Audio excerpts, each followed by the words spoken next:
오늘도 하나님의 큰 역사가 저희 가운데 함께할 줄 믿습니다. 오늘 본문에는 우리가 너무나 잘 아는 예수님께 칭찬받는 이방인 백부장이 등장합니다. 백부장은 100명의 군인들을 가지고 그 부대를 조직하고 통솔하는 대장의 역할을 담당하는 사람입니다. 군사적인 능력을 갖고 있었던 사람이라는 그 사람이 등장하는 오늘 본문의 사건 속에서 아주 중요한 몇 가지 메시지를 예수님은 들려주시는데요. 도리어 이 말씀은 그 당시 유대인들을 깜짝 놀라게 하는 말씀이었습니다. 11절 말씀에 그런 말씀이 있습니다. 또 너희에게 이르노니 동서로부터 많은 사람이 이르러 아브라함과 이삭과 야곱과 함께 천국에 앉으려니와 그 나라의 본 자손들은 바깥 어두운 데 쫓겨나 거기서 울며 이를 갈게 되리라. 그 당시 유대인들은 하나님의 백성, 선민은 우리밖에 없어. 혈통적으로 태어난 우리 유대인만이 하나님의 백성이야.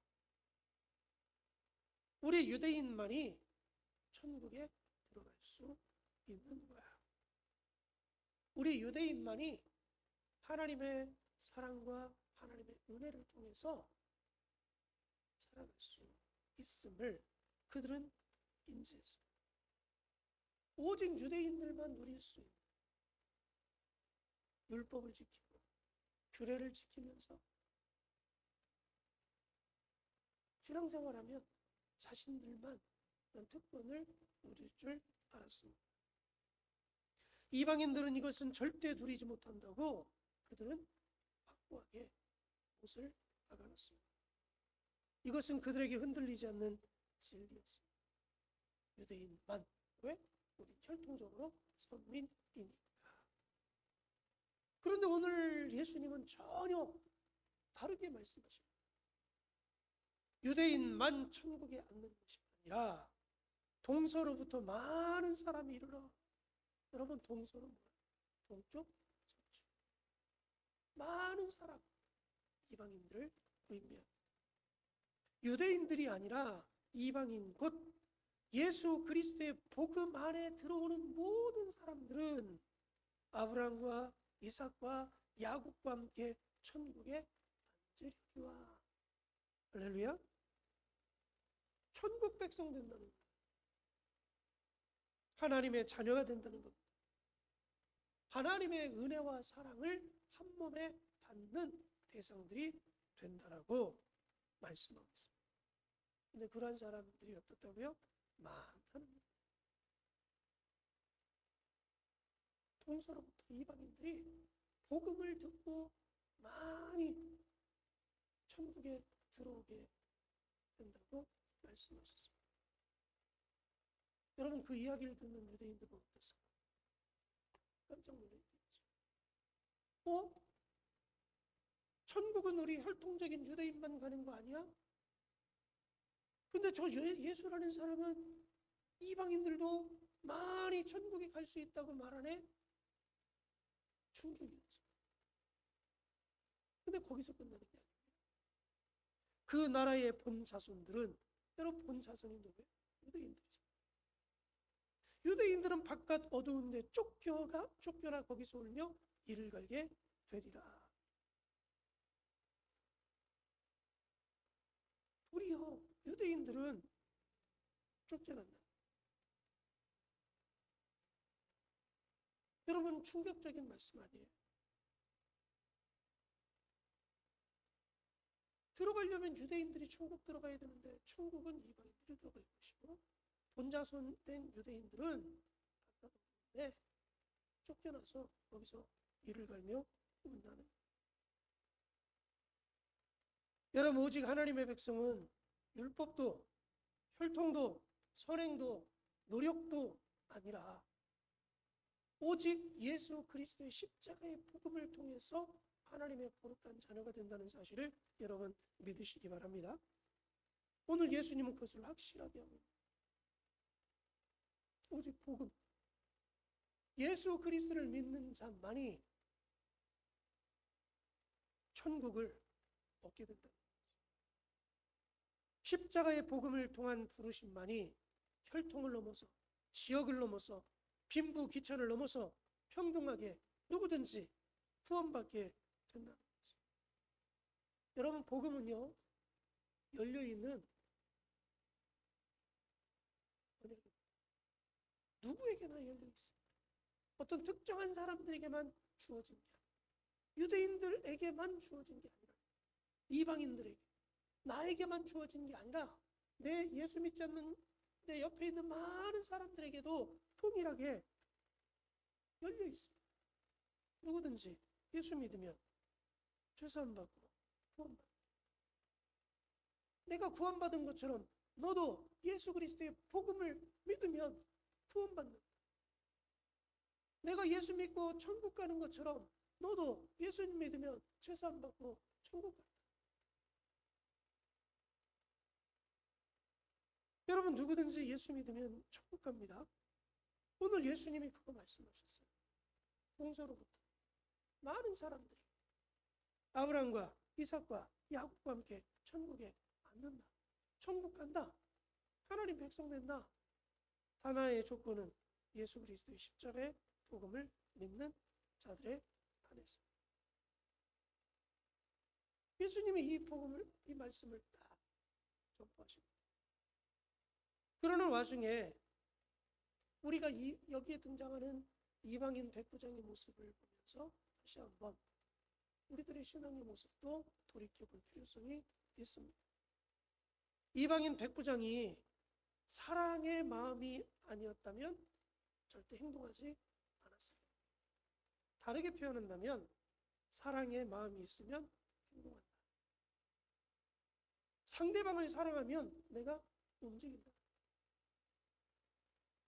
여러분, 백부장은 하인을 향한 사랑의 마음이 있었기 때문에 움직였던 겁니다. 오늘 6절 말씀에 보면 그런 말씀이 있습니다. 5절 6절에 예수께서 가버나움에 들어가시니 한 백부장이 나와 간구하여, 예수님 앞에 간구했습니다. 무엇을 간구합니까? 이르되 주여, 내 하인이 중풍병으로 집에 누워 몹시 괴로워하나이다. 간구하는데 무엇을 간구했어요? 우리 집에 하인 아내가 중풍병으로 누워 있는데 몹시 괴로워합니다. 그 말은 뭐야? 치유해달라는 거예요. 예수님 고쳐주십시오. 이 하인의 마음을 이 백부장은 공감하고 있는 거예요. 얼마나 아플까? 얼마나 힘들까? 얼마나 괴로울까? 그러면 내가 무엇인가 저를 위해서 해야 되지 않을까? 그래서 백부장이 친히 예수님 앞에 나오게 된 겁니다. 그의 아픈 마음 공감합니다. 불쌍히 여기는 사랑의 마음이 있습니다. 하인을 시켜도 되는데 자기가 직접 예수님께 나왔어요. 그리고 예수님께 간구했습니다. 여러분, 당시 로마에서 일하는 세 가지 도구가 있는데요. 첫째는 언어를 가진 도구가 있는데 그게 누구냐면 노예. 노예를, 도구는 도구인데 말을 할 줄 아는 도구를. 그리고 두 번째는 언어가 없는 도구가 있어요. 도구는 도구인데 말을 못하는 도구가 있는데 그게 뭐냐? 짐승. 그리고 세 번째는 소리 없이 일하는 도구가 있어요. 그건 뭐예요? 수레나 기구들.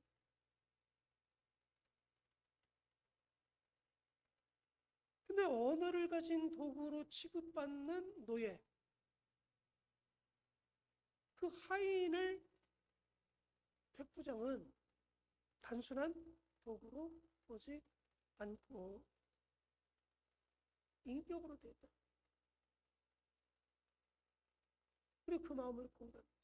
그 불쌍히 여기는 사랑의 마음을 품었습니다. 그러니까 백부장이 움직이다. 사랑하는 움직임.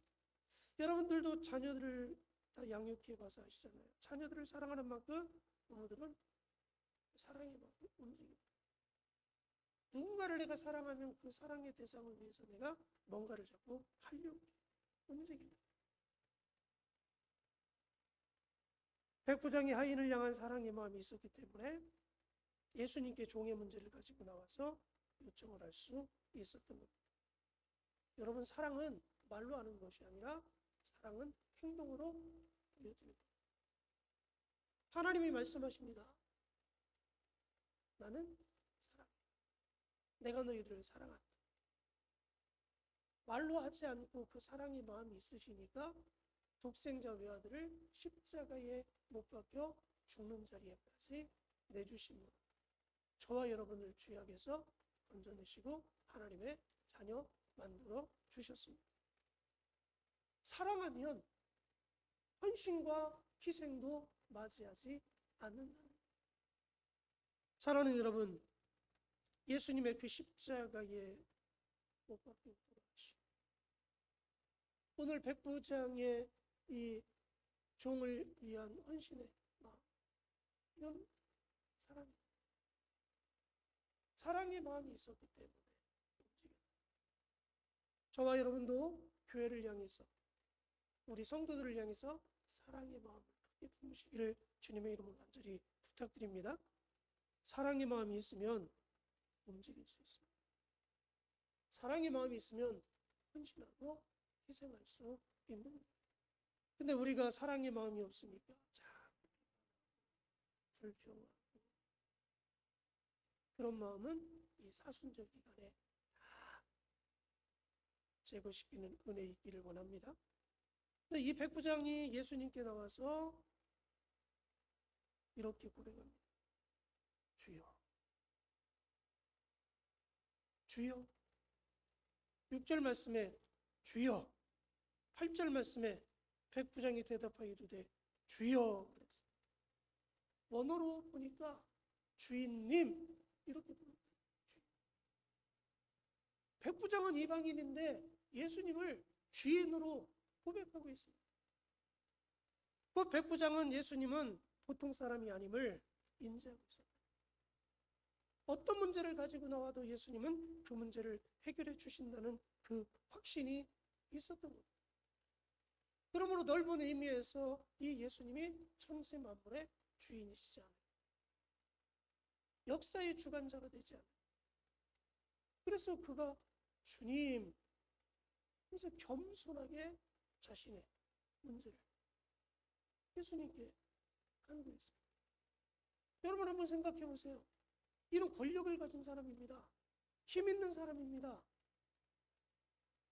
보통 유대인들도 백부장 앞에서는 굽복합니다. 왜요? 로마 백부장입니다. 그때 이스라엘은 로마의 힘에 의해서 정복당한 상태, 다스리는 사람들이잖아요. 그러면 예수님을 부를 수 있잖아요. 그래서 권력을 갖고 내가 너에게 부탁할 게 있는데 이것 좀 해결해 줘.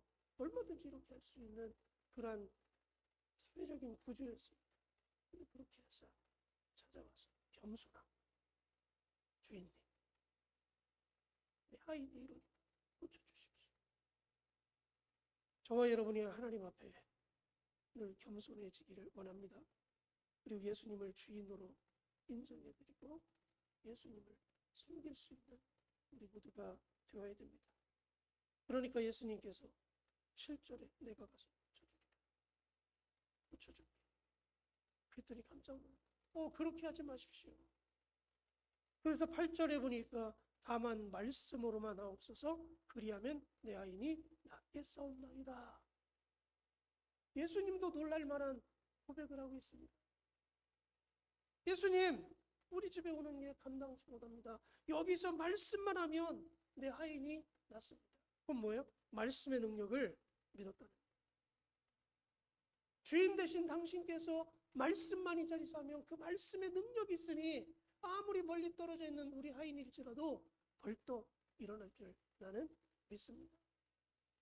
그러니 굳이 가지 마시고 능력 있는 말씀을 선포해 주십시오라고 간구하고 있습니다. 그러니까 예수님이 깜짝 놀랐어요. 10절에 예수께서 들으시고 놀랍게 여겨 따르는 자들에게 이르시되 내가 진실로 너희에게 이르노니 이스라엘 중 아무에게도 이만한 믿음을 보지 못하였노라.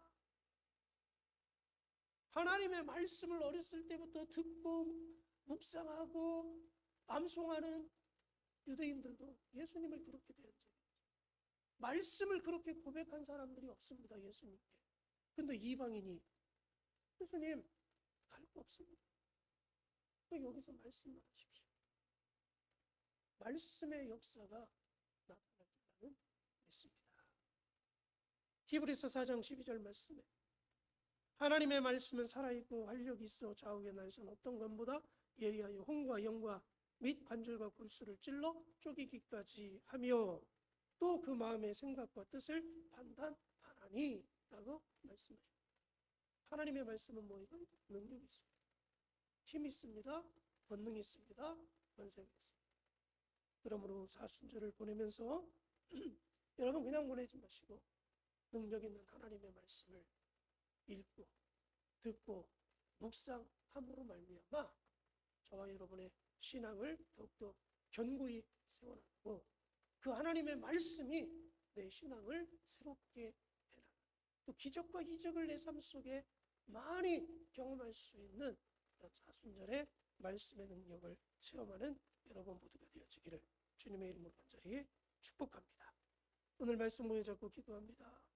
예수 그리스도의 십자가의 복음만이 이방인도 구원의 자리로 인도한다는 말씀한 것처럼 그래서 내가 구원받은 것처럼 나도 내 주위에 있는 많은 사람들에게 예수 그리스도의 복음을 선포하게 해달라고 그래서 많은 영혼 구원시키게 해달라고 기도하시고요.